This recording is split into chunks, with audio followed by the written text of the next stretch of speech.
दिवाली आने वाली है और मेरे घर में शक्करपारा नहीं बने तो ऐसा तो बिल्कुल भी नहीं हो सकता। तो आज मैं आपको फुल प्रूफ तरीके से बिना कोई झंझट, बिना कोई चाशनी के शक्करपारा बताने वाली हूँ, सारे डिटेल टिप्स एंड ट्रिक्स के साथ। तो वीडियो आपको पूरा वॉच करना है। इसके लिए लिया है मैंने बड़ा सा परात, इसके ऊपर रखा है छन्नी और इस पे हम छानेंगे 1 कप गेहूं का आटा। छानने से क्या होगा, इसका जो टेक्सचर है एकदम बढ़िया सा इवन आएगा। और अगर आप चाहें तो इसके बदले मैदा भी यूज कर सकते हैं। तो ये अच्छे से छन गया, इसको साइड में रख देंगे। नेक्स्ट यहाँ पे मिक्सी में मैंने लिया है 1 कप सूजी। इसके साथ ही मैं इसमें डाल रही हूँ आधा कप शक्कर। शक्कर आप 2-3 टेबल स्पून ज्यादा भी डाल सकते हैं। और साथ ही फ्लेवरिंग के लिए मैं डाल रही हूँ उसमें 2 इलायची। वैसे इलायची डालना एकदम ऑप्शनल है। और इसको आप अच्छे से पीस लेंगे।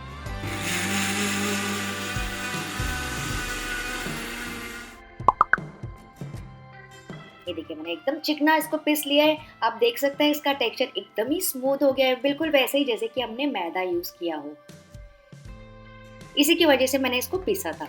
तो इसको भी ट्रांसफर कर लेंगे परात में आटे के ऊपर और अच्छे से मिक्स कर लेंगे दोनों चीजों को। फिर मैं इसमें डाल रही हूँ बस 1 पिंच नमक। नमक इसलिए, उससे क्या होता है ना, इसका टेस्ट एनहांस तो हो ही जाएगा। और जब भी कोई मीठा बनाया जाता है ना, हल्का सा नमक नमक बीच में है तो उसे खाने की बोरियत सी नहीं लगती है। और अब बारी आती है सबसे इम्पोर्टेंट एलिमेंट डालने की, वो की है घी। तो घी हमें इसमें कितना डालना है, 1/4 कप। मैं आपको टेबल स्पून से बताती हूँ। टोटल मैंने इसमें यूज किए 4 टेबल स्पून घी, मतलब कि हर 1 कप के लिए मैंने यूज किया 1 टेबल स्पून। और जो घी है ना आपका फ्रेंड्स, इस तरह से हल्का सा जमा हुआ होना चाहिए। तो फ्रेंड्स मैं आपको सारे परफेक्ट मेजरमेंट्स के साथ बताती जा रही हूँ। तो मान लीजिए अगर आपको कम ज्यादा बनाना है तो आप उसके हिसाब से अपना हिसाब लगा सकते हैं। अब हमने घी जैसे इसमें डाल दिया, अब इसको मिक्स करेंगे।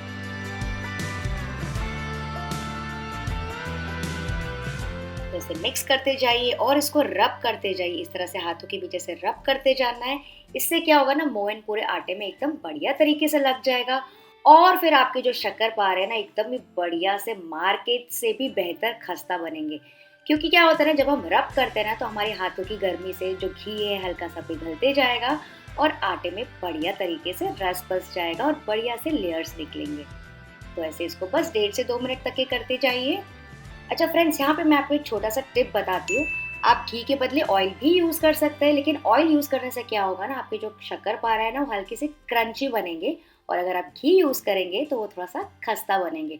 तो आप, आई होप ये जो डिफरेंस है अंडरस्टैंड कर पा रहे होंगे। तो अपने हिसाब से आप यूज कर सकते हैं। तो बस इसको मैंने ऐसे थोड़ी देर चला लिया अपने हाथों के बीच। अब मैं आपको मुट्ठी बांध के दिखाती हूँ। देखिए हल्की से मुट्ठी बंध रही है, मतलब कि आपने जो इसमें मोयन डाला है ना वो एकदम ही परफेक्ट है। इसे कम ज्यादा बिल्कुल मत कीजिएगा, लालच में कि बहुत ज्यादा खस्ता बनेंगे। और ये देखिए यहाँ पे मैंने टोटल पहले से ही आधा कप पानी अलग से रखा है, ताकि हमको पता चले कितना पानी हम यूज कर रहे हैं। तो थोड़ा थोड़ा करके पानी ऐड करते जाएंगे और इसको अच्छे से गूंथ लेंगे। मतलब इसका आटा जैसे नहीं गूंथना है, बस ऐसे करना है कि सारी चीजें आपस में अच्छे से बंध जाए। और हाँ, यहाँ पे कुछ लोग ना दूध भी यूज करते हैं इसको गूंथने के लिए, लेकिन इन दैट केस मुझे ऐसा लगता है कि इसकी शेल्फ लाइफ कम हो जाती है। तो आप अपने हिसाब से डिसाइड कर सकते हैं आपको किससे गूंथना है। पर ये वाला जो फ्रेंड्स प्रोसेस है ना, बहुत ही ज़्यादा आसान है। मैंने काफ़ी बार ट्राई किया, उसके बाद ही मैं ये रेसिपी लेके आई हूँ। इसमें कोई झंझट नहीं है शुगर सिरप बनाने का कि चाशनी बना दिया फिर आटे को गूंथा। कभी कम लग जाता है, कभी ज़्यादा लग जाता है, कभी शक्करपारे फीके हो जाते हैं। बस सारी चीज़ें आटे में डाल दी और इसको ऐसे गूंथ लेंगे।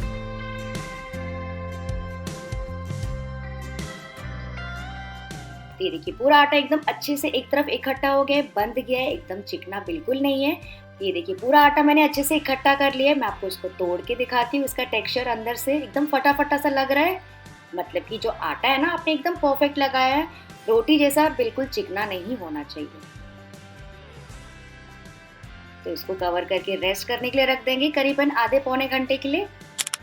तो करीबन 40 मिनट के लिए मैंने इसको छोड़ दिया था। ये देखिए जो आटा है ना हल्का सा हार्ड हो गया है, क्योंकि जो सूजी है ना वो काफ़ी सारा मॉइस्चर सोख लेती है। तो अगर आपको ऐसा लगे कि बहुत ज़्यादा कड़क हो गया, तो यहाँ पे आप बिल्कुल हल्का सा पानी स्प्रिंकल करके इसको फिर से थोड़ा सा गूंथ सकते हैं। तो आटा मुझे ऐसा लग रहा है एकदम परफेक्ट है, बहुत ज़्यादा सॉफ्ट भी नहीं है, बहुत ज़्यादा कड़क भी नहीं है। इसको हम डिवाइड कर लेंगे 2 हिस्सों में। ये देखिए आप देख सकते हैं अंदर का टेक्सचर। इसको मैंने 2 बड़ी लोइयों में डिवाइड कर दिया है और अब इसको बेलना स्टार्ट करेंगे।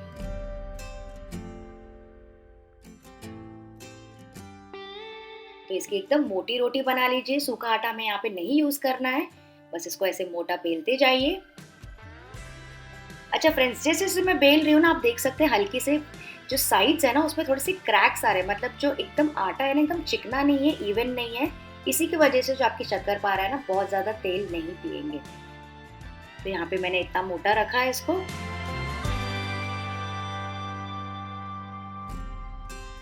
अब इसको हम काटना स्टार्ट करेंगे। तो पहले मैं इस तरफ से ऐसे स्लिट्स देती जा रही हूँ।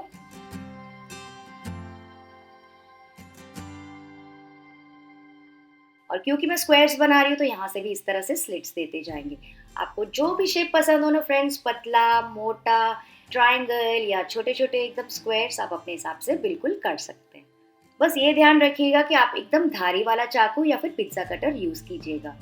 तो सारे मैंने एकदम बढ़िया तरीके से काट लिए हैं। मैं आपको एक पीस दिखाती हूँ, आप देख सकते हैं एकदम परफेक्ट पीस है। बहुत ज्यादा मोटा भी नहीं है, क्योंकि जब ये तेल में फ्राई होगा ना थोड़ा और फूल जाता है। तो इतनी मैंने थिकनेस रखी है। इसी तरह से सारे पीसेस काट लेंगे, मतलब पूरे बैचेस का हम शक्करपारा की पीसेस काट लेंगे और इसको एक एक करके प्लेट में रखते जाएंगे। तो प्लेट में से दूरी दूरी रखते जाइए ताकि आपस में चिपके नहीं। तो ये देखिए मैंने सारे शक्करपारे काट लिए। तो अब बारी आती है इनको फ्राई करने की। तो फ्रेंड्स, अब तो आपको वीडियो पूरा वॉच करना पड़ेगा, क्योंकि फ्राई करते समय मैं आपको बताने वाली हूँ काफ़ी सारे important tips and tricks and बहुत सारे क्वेश्चंस का आंसर भी देने वाली जो आपने मेरे पहले वाले शक्करपारा वीडियो में पूछा था। तो ये देखिए यहाँ पे मैंने तेल को मीडियम हाई फ्लेम पे गरम कर दिया था। उसके बाद मैंने इसको रख दिया था एकदम ही लोएस्ट फ्लेम पे। ठीक है, ये देखिए मैं आपको एक छोटा सा बॉल डाल के दिखाती हूँ। ये नीचे जा रहा है और तुरंत से ऊपर नहीं आ रहा है। देख सकते हैं आप, हल्का हल्का साइड से सिजल हो रहा है, लेकिन एकदम से ऊपर नहीं आ रहा है। मतलब कि ये जो टेम्परेचर है ना तेल का एकदम ही परफेक्ट है, एकदम राइट टेम्परेचर है। तो इसी स्टेज में आप सारे शक्करपारा इसमें एक एक करके डालते जाइए। आप चाहे तो काफी सारे शक्करपारा एक साथ भी डाल सकते हैं झारे की मदद से। काफी सारे शक्करपारे मैंने डाल दिए। और अब एक आता है और इम्पॉर्टेंट टिप, वो ये है कि इसको पहले 2 मिनट के लिए, ठीक है फ्रेंड्स, लोएस्ट फ्लेम पे पकाना स्टार्ट किया हमने। और इसको पहले 2 मिनट के लिए बिल्कुल भी नहीं चलाना है, मतलब क्योंकि इस वक्त जो है ना काफी नाजुक से होते हैं, अगर आप थोड़ा भी उनको छेड़ेंगे ना तो वो टूट सकते हैं। तो पहले उनको अपने आप से ही तलने दीजिए। और ये देखिए अब 2 मिनट हो गए, उनका शेप कायम हो गया, हल्के हल्के से ऊपर आने लगे। तो इस वक्त मैं हल्का सा ऐसे स्पून चला दूंगी। वो भी मैं इनके ऊपर पूरी कंप्लीटली नहीं चला रही हूँ, साइड साइड से ऐसे थोड़ा बीच बीच में जो तेल है ना, जगह है ना, वहाँ पे मैं इसे चला रही हूँ ताकि थोड़े से इवनली गोल्डन ब्राउन हो जाए। आप चाहें तो फोक से भी कर सकते हैं। बस इनको हल्का सा लाइटली ऐसे स्टर करते जाइए और इसको आप और लगातार फ्राई करते जाएंगे करीबन 8 से 9 मिनट के लिए, या फिर जब तक ये बढ़िया से गोल्डन ब्राउन ना हो जाए, क्रिस्पी करारे ना हो जाए और अंदर तक के पक न जाए। तो फ्रेंड्स, अब बारी आती है आपके सारे सवालों की। किसी ने मेरे से पूछा था कि शक्करपारे मेरे फट क्यों जाते हैं। तो फ्रेंड्स, अगर आपने अपने आटे में थोड़ा सा भी ज़्यादा मोयन डाल दिया, ज़्यादा तेल या घी डाल दिया, या फिर आपने बेकिंग पाउडर या फिर बेकिंग सोडा डाल दिया, तो इन दैट केस आपकी जो शक्करपारा है वो 100% तेल में जाके फटेंगे। इस चीज़ का आपको ध्यान रखना है, ठीक है। दूसरा, किसी ने पूछा था मेरे शक्करपारे ना काफ़ी ऑयली बनते हैं। जैसे मैंने आपको बताया कि अगर आपने एकदम सॉफ्ट आटा गूंथ लिया तो इन दैट केस आपके शक्करपारा काफ़ी सारा तेल एब्जॉर्ब कर लेंगे और वो एकदम ऑयली ही बन जाएंगे। दूसरा, कुछ लोग क्या करते हैं ना फ्रेंड्स, अपने शक्करपारा को खस्ता बनाने के लिए थोड़ा सा ज़्यादा तेल या मोयन डाल देते हैं। तो इन दैट केस भी वो तेल में फट जाएंगे और जो तेल है वो ज़्यादा एब्जॉर्ब करेंगे। ये देखिए करीबन 7 मिनट हो गए। मैं आपको बीच में उठा के दिखाती हूँ। आप देख सकते हैं बीच में लेयर्स, लाइंस दिख रही है आपको, मतलब कि बहुत ही अच्छे खस्ता बन रहे हैं और लेयर्स थोड़े से खुल रहे हैं और थोड़े से मोटे हो रहे हैं शक्करपारे। आप देख सकते हैं अगर ऐसी लाइंस आपकी बन रही है ना फ्रेंड्स, मतलब बस निश्चिंत हो जाओ कि आपके जो शक्करपारे एकदम परफेक्ट बनेंगे। और अगर ऐसा नहीं हो रहा है, एकदम चिकने चिकने से बन रहे हैं, मतलब कि कुछ तो आपने गड़बड़ी की है आटे में। तो बस मुझे ऐसा लग रहा है कि इसको हल्का सा और कलर देना चाहिए, तो मैं इसको थोड़ा सा और डार्क करूंगी ताकि अंदर तक के पक जाए। तो ओवरऑल मैंने एक बैच को फ्राई किया करीबन 10 से 12 मिनट के लिए। ये देखिए मैं आपको दिखाती हूँ, ये कलर आप देख सकते हैं, सारे लेयर्स देख सकते हैं, इसकी मोटाई देख सकते हैं। इसको निकाल देंगे छन्नी में और इसी तरह से दूसरा बैच भी फ्राई कर लेंगे। तो सारे शक्करपारे अच्छे से फ्राई हो गए, मैं इनको निकाल दूंगी इस परात में। कितना प्यारा सा गोल्डन ब्राउन कलर आया। और घर पे बनाने की तो फ्रेंड्स इसको अलग ही तसल्ली होती है, खासकर दिवाली में। मैं आपको इनकी आवाज़ सुनाती हूँ कितने ज़्यादा खस्ता बने हैं। तो बस इसको ठंडा कीजिएगा पहले, क्योंकि इस वक्त गर्म होते हैं ना, थोड़े से नरम होते हैं। जब ये पूरी तरीके से ठंडे हो जाते हैं ना तो और भी ज़्यादा खस्ता हो जाते हैं। तो इसको ठंडा करने के बाद आप इसको कोई भी एयर टाइट कंटेनर में स्टोर करके रख सकते हैं। ये 1 महीने तक के अच्छे रहते हैं। तो बस इसी तरह से आप भी इसको एडवांस में बना के रख सकते हैं। ये बना सकते हैं, पोहा चिवड़ा बना सकते हैं, और भी काफ़ी सारे मैंने चीज़ें बनाई है दिवाली के लिए। पिछले साल भी मैंने बनाई थी। उन सारे चीज़ों का लिंक मैं एंड स्क्रीन्स में डाल दूंगी, ज़रूर से चेक कर लीजिएगा, पहले से बना लीजिएगा, ताकि आप दिवाली में जो दूसरी तैयारी है ना उसको अच्छे से कर सकें। ये देखिए, मैं आपको तोड़ के भी दिखाती हूँ।